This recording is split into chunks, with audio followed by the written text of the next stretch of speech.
Hi guys, welcome back to the channel. John here. It's time to start building our dreams, and the weather here has been absolutely unpredictable. We've had heat up as high as 116 degrees, and you know, today is supposed to rain all day, but it didn't end up raining. So we're going to try to quickly swap these fenders out. And when we did the install about a year ago on the Barricade fender flares, I have not seen any rust. I have been to the beach. There is like one little spot back here. The powder coating is starting to peel, but the biggest thing is I wanted to do a side-by-side comparison of this fender flare versus the new Rebel Offroad Trailhead Edition fender flares. And what I wanted to do is I wanted to fill this gap under the AEV. Talking with Rebel, nobody's ever done this before with a Gladiator or a JL, so I just want to see if it's going to work. And so we'll take this fender off. Typically you would take your plastic fenders off and get rid of those. You wouldn't be buying the metal ones. You just go straight to the Rebel Offroad flares, or even if you like the Barricade flares, that's another option for you. Now these are strong enough you can stand on them. I'm a pretty big guy. You can stand on them in the back. Haven't really smacked anything with these.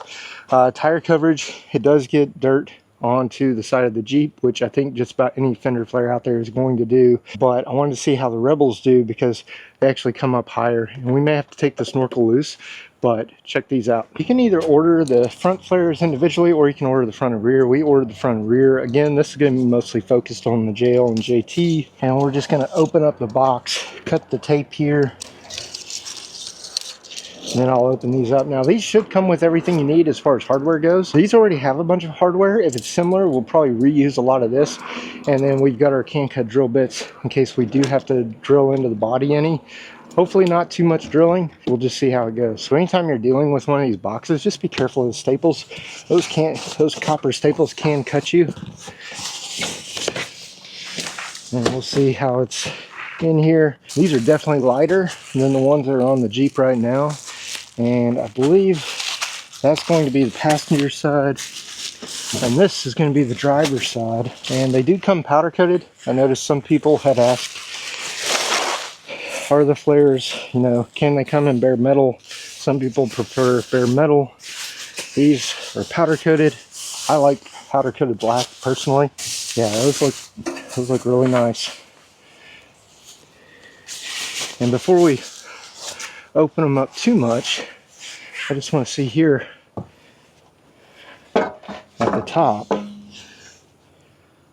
It's going to be close, but I think it will work. So let me take that fender off and we'll go from there. So these did come with the LED light kit. So these are their own LED front lights. Open these up. And then these are complete plug and play. Got a Rebel Offroad sticker in there. Here's all the hardware. So these bolts look very similar to what we already have. And then there's the wiring harnesses for the fenders in there, as well as the lights. That's what it all looks like, and we'll use it as we need it. Oh, fender flares, it's not really that big of a job. You have an inner fender liner, so in your budget you'll need to allow for an inner fender liner, as well as the flares themselves. This one is completely plug and play, so ideally we'll just have to unplug this fender and plug in the new one. Around the edge, you have some 5mm and 4mm bolts, so you'll take those hex bolts out. The fenders themselves on this one actually have some riv-nuts, so we may or may not have to use those. And then at the top here, you got like a 10 or 13 mil on these two posts here. There's another 1/2-inch bolt that goes at the front. These have a couple of T-washers in here, so this should come off pretty easy. Again, if you're doing from scratch, you'll unplug your harness. You'll pull these off. You can go back and watch the other video where we did the install. Enough, it was only about a year ago that we put these on. I will show you kind of where it's chipped. There is some rust down there developing. Everywhere else, these look pretty good, but just know if you live up north with a lot of salt and sand, or you frequent the beach, you may have to have your fender flares repowder coated after some time. Good news is, by going with the Rebel flares, they're aluminum, so we don't ever have to worry about them rusting. Now, aluminum can corrode, but it takes a lot of salt, so you just want to make sure that they stay clean. Start with our T-bolts here. Take these loose.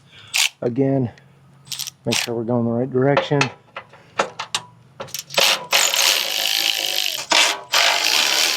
Here at the very front, that's a 13.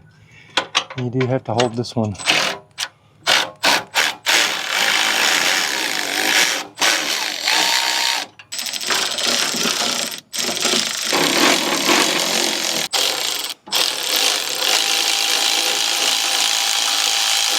we're just coming to the back side here.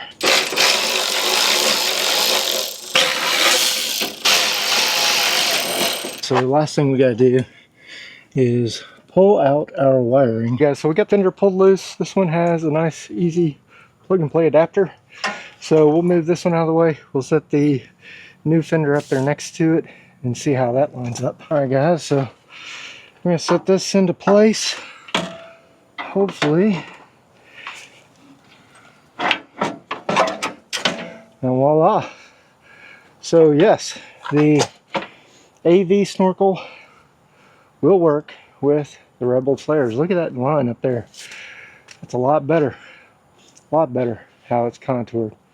So answer that one for Rebel Offroad. Guys, now that we've test fit it, we got some holes to drill and we got to clean it up. So basically everywhere there's a hole for the fender, here, here, here, here, there's a lot of holes. Everywhere there's a hole, we'll have to put a riv nut if there's not already a riv nut. Alright guys, so the instructions I looked online, got the general stuff there. I always use painter's tape, and I can't believe there's not an install video here online anywhere. But we're just going to run our painter's tape here where all our holes are. And you can pretty well see the outline of the holes. Back here. We won't need to drill those out. Drill out that one hole. We will need to drill here, and we may or may not need to drill out this hole down here. There's a plastic plug in there. You can hold the bolt. You can get to this one on the back end. The rest of these are kind of hard to get to. So what we'll do is we'll put this on. I'm going to set the fender back up there, and I'm going to mark the holes for us to drill. I'm going to pull this one out because really we don't need to do anything with this one because it already has a piece back there, and this bolt is actually larger than what's in the kit. Line up our tabs and everything. And because we already know where the holes are, we're just gonna go through and mark each of them where we'll have to put a riv nut in. That one there is going to be good. That one, I don't know how we'll do that one down there. And this one here, of course. Once we get everything tightened down, like it'll suck in to that fender. So I think we'll be good. Get our 23/64 drill bit here. And we're not going to do the one at the end. We're going to try one of these here. And can cut, of course, super clean holes. So.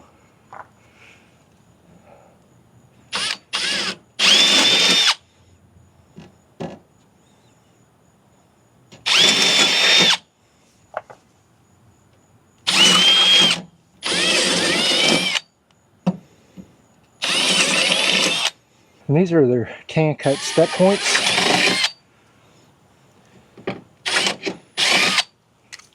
These things just cut so good. And somewhere in here is a nut hole. I think we're good. So now that we've got that off, pull our tape. Normally I would touch these up, because we've swapped fenders so much. I think we're good. You got your riv nuts, and they do say use a little bit of RTV for added traction on here. I'm hoping that it's a snug fit, and once again, our can cut drill bits are better than Chinese rivets. So that's going to be real fun, let me tell you. Basically all we're going to do, use a riv nut tool, hold that tight.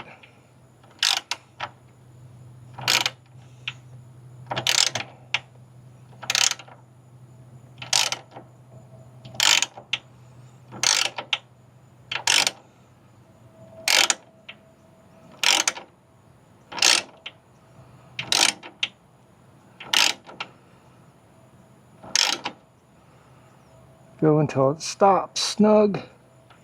So we're doing it by hand. And we're just going to throw our tool out.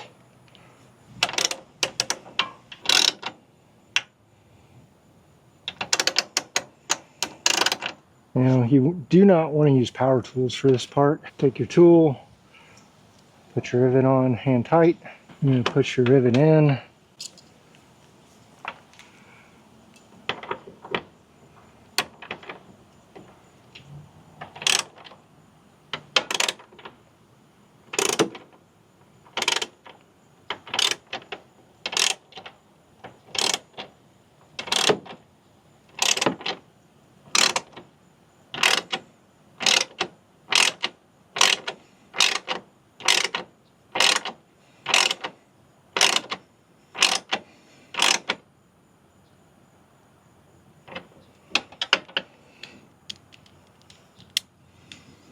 Notice I'm holding the 14.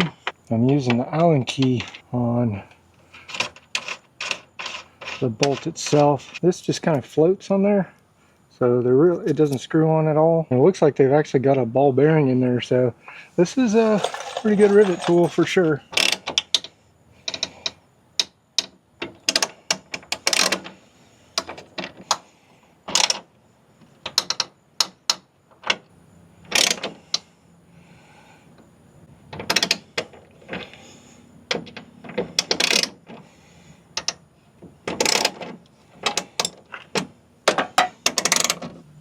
So again, we're going to load up the tool.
Alright guys, so typically on your inner fender liner, when it's factory, it's got a plug here, and that plug goes to your inner fender liner.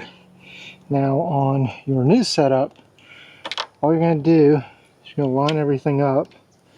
Has the grooves and everything, and the locking mechanism. Black is on the black side, so push in, push that in, and you're good. And then you're going to want to route this somewhere where it's not going to cause any issues.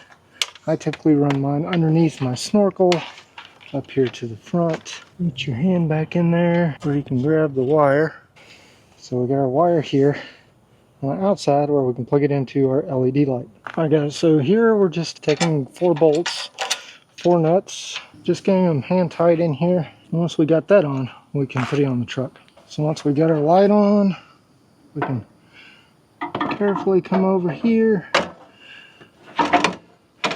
work that into place. You want to put everything together loosely and then tighten it up. I went and I grabbed a tool tray, and so we'll just start feeding these in. Probably 4 bolts on each side to go through the tabs and hold those down. So that's important as well. We will have to reuse the one that goes up here, and that one's kind of a pain to put in. If you had a different set of fender liners, these are the cheap steel body armor liners. Sometimes they can be a little bit of a pain to put in. Now, those are a little bit bigger thread pattern than these others. Just so we don't rub at full tuck, we're going to run these going up. And I'm kind of surprised there isn't a washer for these. So just kind of go in there.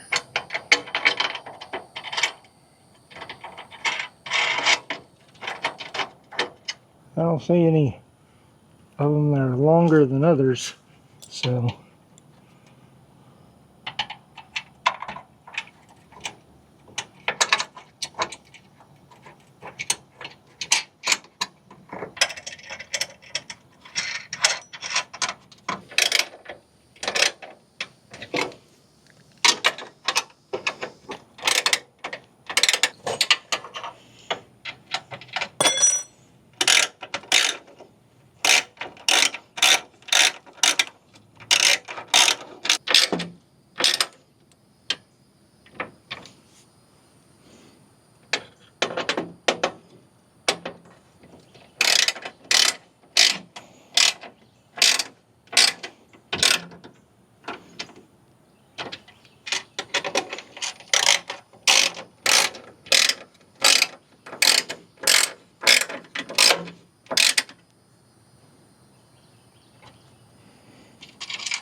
Alright guys, just to wrap up this side, now we're going to take 1/2 wrench and our 5mm, and we're just going to run everything down tight.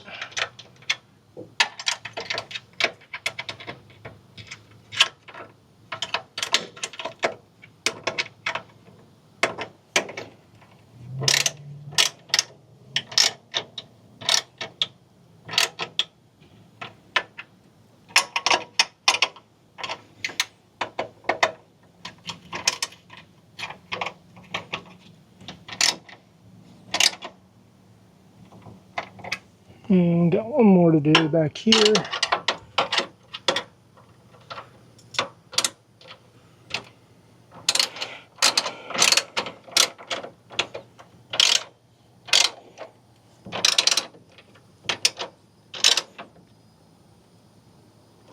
Now our fenders are tied into the frame.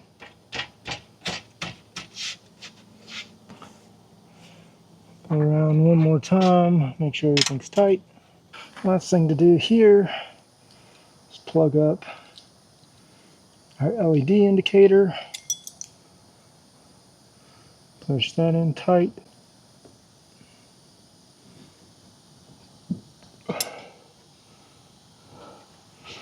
And we can feed that back through the other side.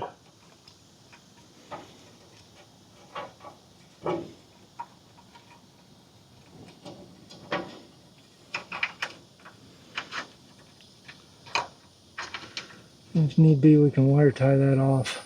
I think we might be okay right there. All right, guys, so it's been a few days. On the Gladiator, we had torrential downpour. We've been fighting the weather, just like many of you at home probably. But on this side with the barricade flares, there are about 8 inches of space. On the back, there's actually quite a bit because of how they flare out. And so there's like 8 inches at the back, 8.5. And then when we go over to the Rebel side, really, when the axle is fully articulated up, that's where you need this clearance. And so you can also add some bump stop in there so it won't flex up and destroy your fenders, but you're also losing up travel when you do that.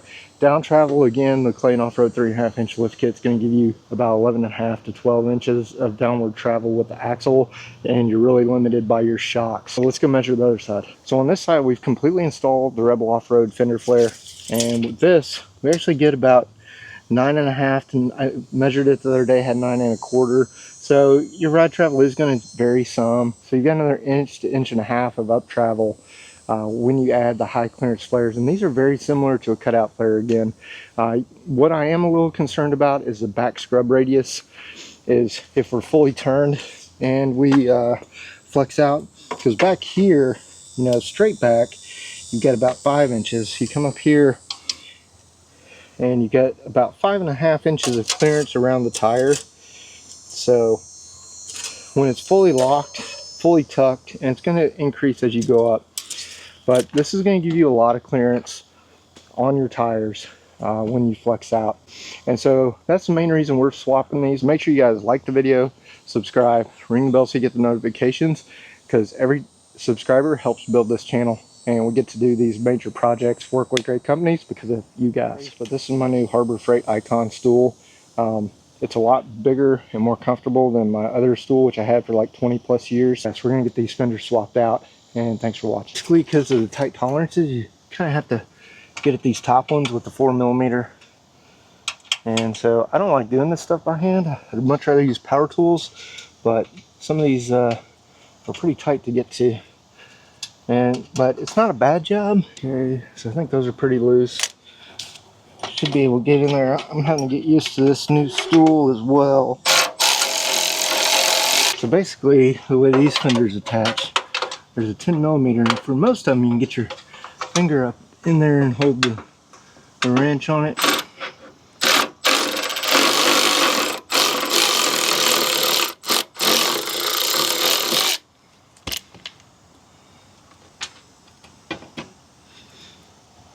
And I'm saving the hardware in case we need it.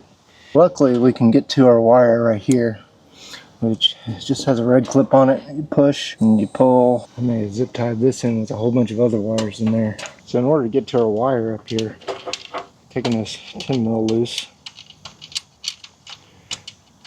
holds down our new Outland Motorworks controller, which I like this thing. 12 gang is nice. Let's see where we tied these wires in, if we did. So we got our wires pulled out from the fender. So now we can detach our fender. Should just lift right off, and these are heavy. They're way heavier than the Rebel Offroad ones. We're just going to flip this back over and down, put it back into place. And I tripped the breaker again. You just got one breaker back here. It isolates all your wiring, so you don't have to worry about getting shocked when you disconnect that. Spray a rag here, and we're just going to wipe down our fender. Clean everything up. This is some 3-in-1 cleaner, degreaser, detailer. This is the type of stuff I use when I go to shows, because it just kind of cleans everything up. It's not a heavy wax or anything, but keeps the dust and debris, dirt out of there. That's clean enough. We'll go grab our other fender. We're going to tape this off like we did, put our fender up, and then mark our holes. So we know we're going to use these 2 holes here, more than likely. Probably going to drill out these 2 holes like we did on the other side. This one has a riv-nut, so we're not worried about it. Up here at the top, cover all of our holes.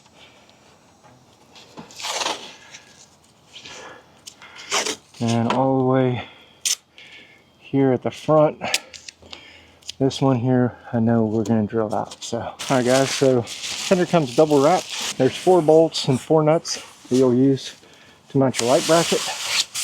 And these are way, way, way lighter than the other ones. And so they just kind of sit in place like that, such. I'm going to mark our holes.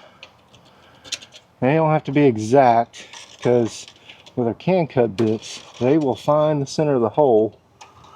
We just need to be in the general area of where the holes are.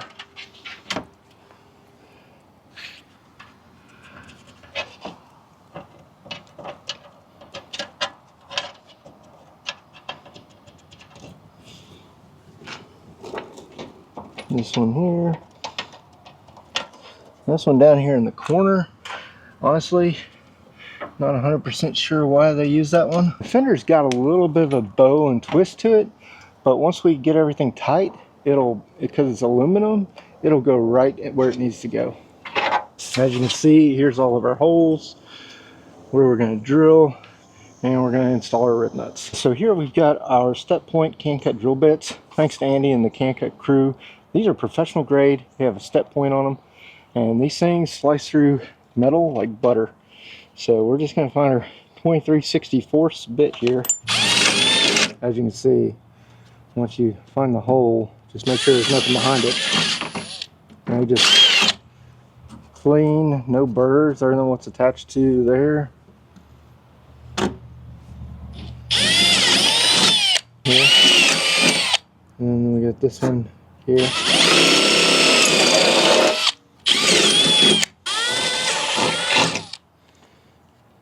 Find our hole. Find our hole. And then find our hole here. Alright.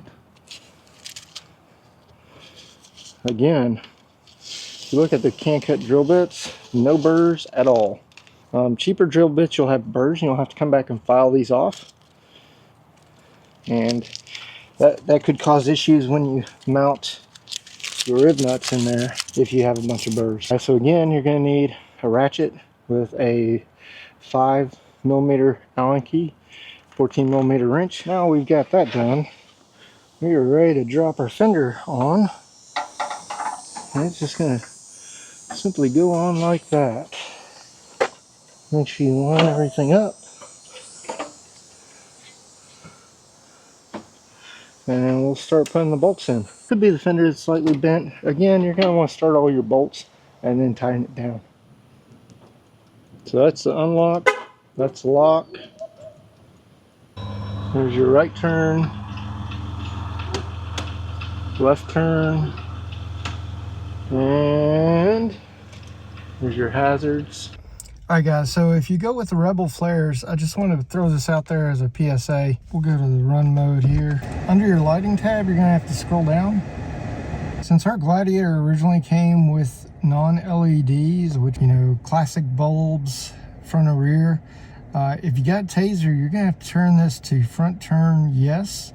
Otherwise, when you turn on your headlights, your side markers are going to come up acting kind of funny, looking like something out of Knight Rider, so I'll put that on the screen.